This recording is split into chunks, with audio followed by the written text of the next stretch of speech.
देखिए, आज जो टॉपिक हम डिस्कस कर रहे हैं वो टॉपिक भारतीय साक्ष्य अधिनियम 2023 के अंतर्गत साक्ष्यों का परीक्षण, यानी एग्जामिनेशन ऑफ विटनेस। देखिए, जो है यूपीपीसीएसजे, एपीओ, अन्य जुडिशियल सर्विस के लिए महत्वपूर्ण टॉपिक है। देखिए, इसके अंतर्गत देखिए, अगर हम परीक्षण की बात करते हैं या मतलब एग्जामिनेशन की बात करते हैं, इसमें देखिए मतलब जो है तीन तरह का जो है एग्जामिनेशन होता है। एक मुख्य परीक्षा, यानी कि मतलब जो है एग्जामिनेशन ऑफ चीफ। दूसरा प्रति परीक्षा, क्रॉस एग्जामिनेशन। थर्ड पुनः परीक्षा, यानी री एग्जामिनेशन।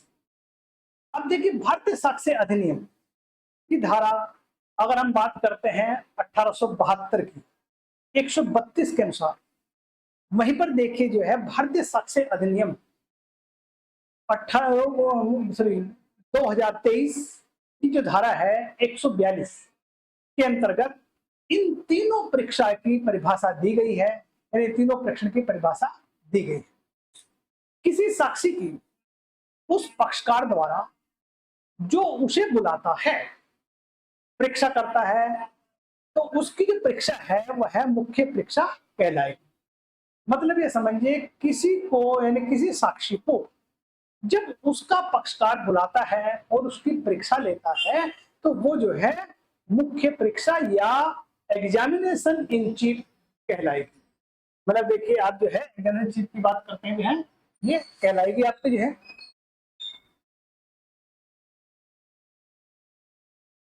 आप देखिए मतलब जो है किसी भी साक्षी की प्रतिपक्षी यानी कि एडवर्स पार्टी के द्वारा की गई परीक्षा वो प्रतिपरीक्षा यानी क्रॉस एग्जामिनेशन कहलाएगी।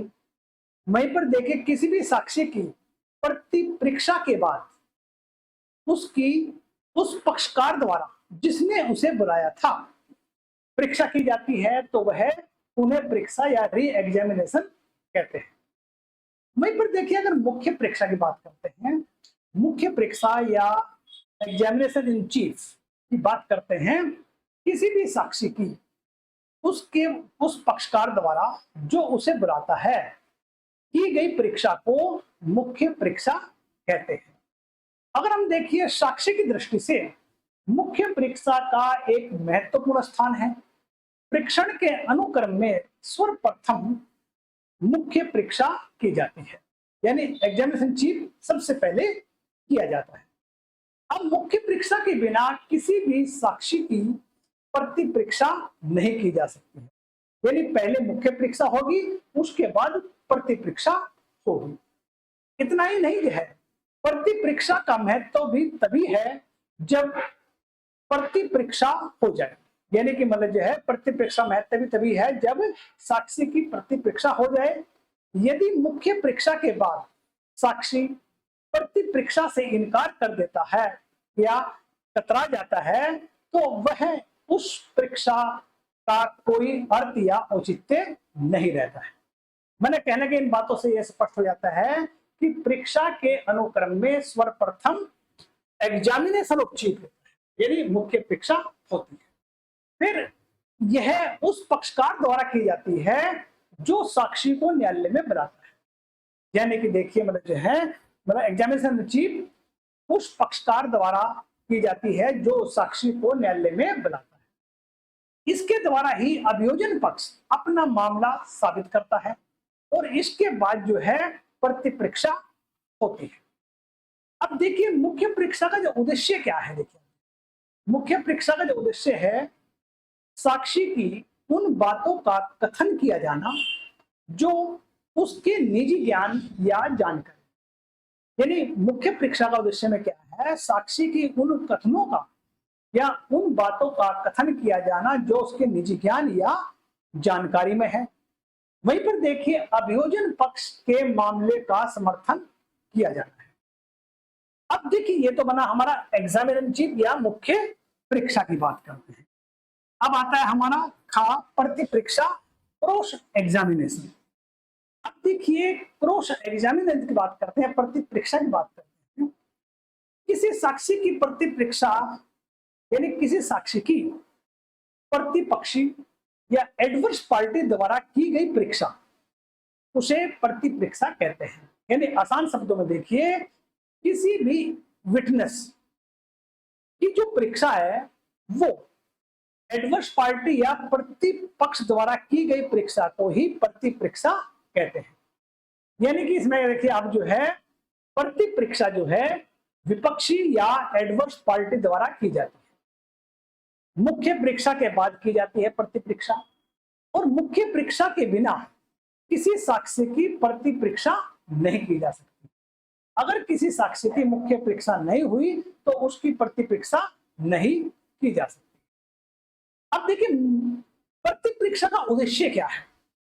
अब प्रतिपरीक्षा का जो मुख्य उद्देश्य है सत्य या सच का पता लगाना है तथा असत्य को प्रकट करना, झूठ को उजागर करना है। अब देखिए हम ऐसे भी कह सकते हैं, यानी कि किसी भी साक्ष्य यानी साक्ष्य की यथार्थता, विश्वसनीयता और शुद्धता का पता लगाना ही प्रतिपरीक्षा का उद्देश्य है। मतलब जो है साक्ष्य की यथार्थता, वास्तविकता, विश्वसनीयता और शुद्धता का पता लगाना ही प्रतिपरीक्षा का उद्देश्य है। अब देखिए प्रतिपरीक्षा मुख्यतः दो उद्देश्य है। एक तो विपक्षी के मामले को कमजोर करना, दूसरा अपने मामले को सुदृढ़, स्ट्रॉन्ग रखना। अब इसी उद्देश्य से साक्षी से प्रतिपरीक्षा में अनेक प्रश्न पूछे जाते हैं, उसे विचलित किया जाने वाला प्रयास किया जाता है।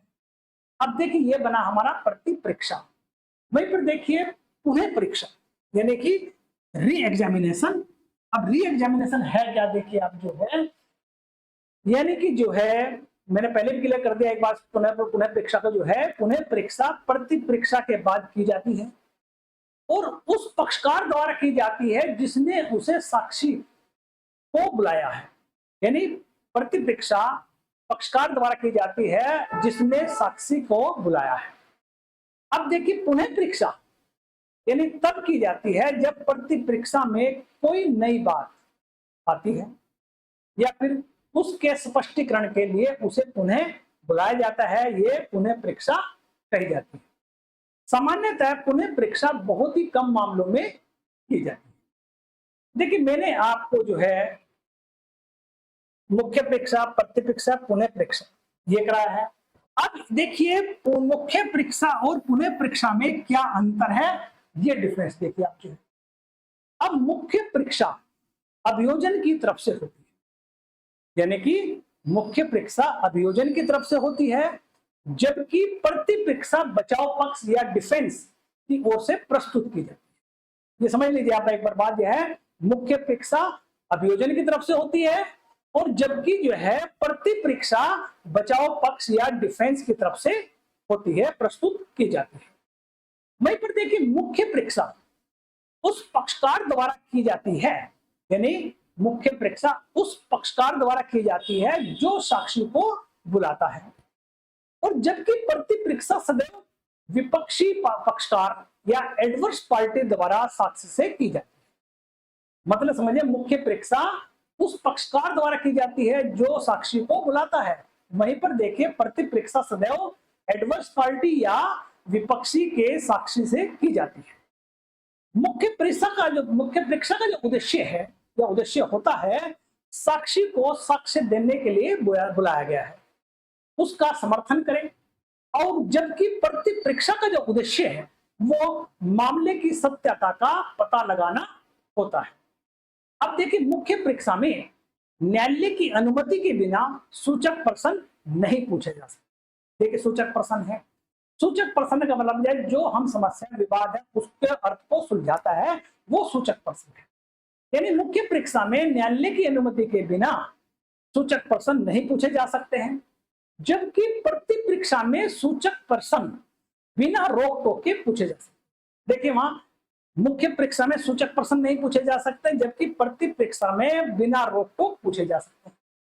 नेक्स्ट डिफरेंस क्या है, मुख्य परीक्षा का क्रम प्रथम परीक्षा से है, जबकि प्रतिपरीक्षा का क्रम द्वितीय चरण से है। यानी मुख्य परीक्षा प्रथम चरण है और मतलब प्रतिपरीक्षा द्वितीय चरण है। अब वहीं पर देखिए मुख्य परीक्षा में साक्षी यदि अभियोजन के कथन का समर्थन नहीं करता, यानी मुख्य परीक्षा में साक्षी यदि अभियोजन का समर्थन नहीं करता है तो उसे पक्षद्रोही साक्षी घोषित किया जा सकता है, हॉस्टाइल किया जा सकता है। और जबकि प्रति परीक्षा के अंतर्गत ऐसी कोई व्यवस्था ही नहीं है। वहीं पर देखिए मुख्य परीक्षा न्यायिक कार्रवाई का विभिन्न अंग है, जबकि प्रति परीक्षा सत्य का पता लगाने के महत्वपूर्ण कार्य है। अब देखिए ये डिफरेंस बताया है मैंने आपको, मुख्य परीक्षा और पुनः परीक्षा में क्या डिफरेंस है। अब देखिए प्रति परीक्षा और पुनः परीक्षा में क्या अंतर है। अब यहां देखिए जो है, यानी कि मुख्य परीक्षा और पुनः परीक्षा में क्या अंतर है। देखिए अब जो है, अब मैं बात कर रहा हूं आपको, यानी कि प्रति परीक्षा और पुनः परीक्षा में क्या अंतर है। देखिए प्रति परीक्षा जो है विपक्षी पक्षकार की इच्छा पर निर्भर करती है, यानी प्रति परीक्षा जो है विपक्षी पक्षकार यानी एडवर्स पार्टी की इच्छा पर निर्भर करती है, जबकि पुनः परीक्षा साक्षी को बुलाने वाले पक्षकार की इच्छा पर निर्भर करता है। देख लीजिए डिफरेंस समझ लीजिए एक बार जब जो है, यानी कि प्रति परीक्षा एडवर्स पार्टी यानी विपक्षी की इच्छा पर निर्भर करती है, पुनः परीक्षा साक्षी को बुलाने वाले यानी पक्षकार की इच्छा पर निर्भर होती है। अब वहीं पर देखिए प्रति परीक्षा हमेशा विपक्षी पक्षकार के साक्षी से की जाती है, यानी प्रति परीक्षा हमेशा विपक्षी पक्षकार के साक्षी से की जाती है, जबकि पुनः परीक्षा साक्षी को बुलाने वाले पक्षकार द्वारा की जाती है, परंतु प्रति परीक्षा के बाद की जाती है। प्रति परीक्षा का उद्देश्य सत्य का पता लगाना होता है, जबकि पुनः परीक्षा का जो उद्देश्य है मुख्य परीक्षा और प्रति परीक्षा में उत्पन्न हुई विसंगतियों को दूर करना हो। प्रति परीक्षा में सूचक प्रश्न पूछने की अनुमति की आवश्यकता नहीं होती है, यानी प्रति परीक्षा में सूचक प्रश्न के अनुमति लेने की आवश्यकता नहीं होती है, जबकि पुनः परीक्षा में न तो सूचक प्रश्न पूछे जाते हैं और न ही न्यायालय की अनुमति के बिना नवीन विषय पर प्रश्न पूछे जा सकते हैं। प्रति परीक्षा का जो क्रम है साक्ष्य अधिनियम की धारा जो है, यानी कि वो जो 1872 की बात करते हैं 138 के अनुसार दूसरा होता है, जबकि पुनः परीक्षा का क्रम साक्ष्य अधिनियम धारा 138 के तहत तीसरा होता है। अब वहीं पर देखिए प्रति परीक्षा न्यायिक कार्रवाई हेतु सच्चाई का पता लगाने के लिए आवश्यकता होती है, यानी कि प्रति परीक्षा न्यायिक कार्रवाई हेतु सच्चाई का पता लगाने के लिए आवश्यक होती है, वहीं पर पुनः परीक्षा न्यायिक कार्रवाई के लिए आवश्यक नहीं होती। देखिए मैंने आपको साक्ष्यों का परीक्षण, examiner chief, cross examination, re examination, मुख्य परीक्षा पुनः परीक्षा में क्या डिफरेंस है, तो प्रति परीक्षा पुनः परीक्षा में क्या अंतर है, ये सारा आपको मैंने क्लियर कर दिया। देखिए इससे संबंधित जो एमसीक्यू क्वेश्चन वो नेक्स्ट टॉपिक में होंगे, वो डिस्कस करेंगे हम जो है। आज इसमें इतना ही है, आगे फिर मिलेंगे।